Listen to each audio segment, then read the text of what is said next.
Hi mga kayo! Slash OA Charot. So ayan na nga guys. Ngayon ang araw ng concert ni Elias Band. So ayan guys. So makikita nyo na ang daming tao talaga.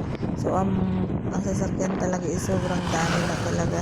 So kahit umulan talaga dyan is manunood talaga sila dyan. Kasi nga inaabangan talaga dyan ng mga tao ang pagdating ni Elias talaga.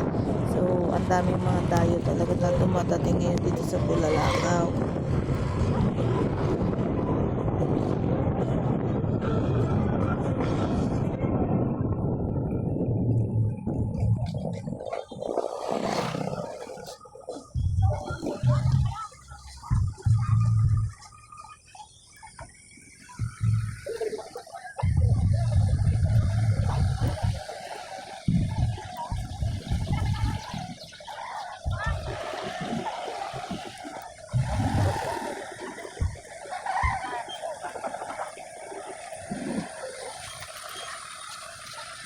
Traffic ko eh.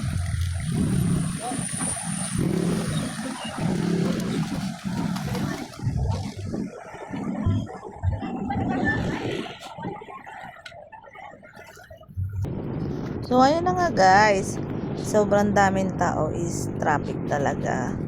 Sobrang mga dayong dumating kasi nga may concert dito sa Bulalakaw si Elias. Tingnan nyo guys kung gaano kahaba ang sasakyan. Hindi katulad dati pag walang concert talaga is madaling mag-travel. Ngayon sobrang sikip daig pa ang may piyesta talaga guys.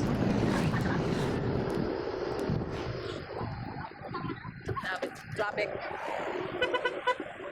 Ayun, traffic na bigay.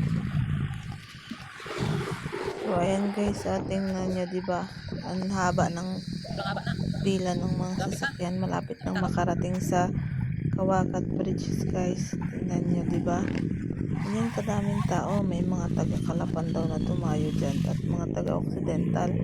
Sabi nila meron din daw mga tumayong taga Batangas, ewan nga lang kasi ako hindi ko naman alam. So ayan, ang daming nakakalat dyan ng mga taga MDRR pati mga pulis nandyan.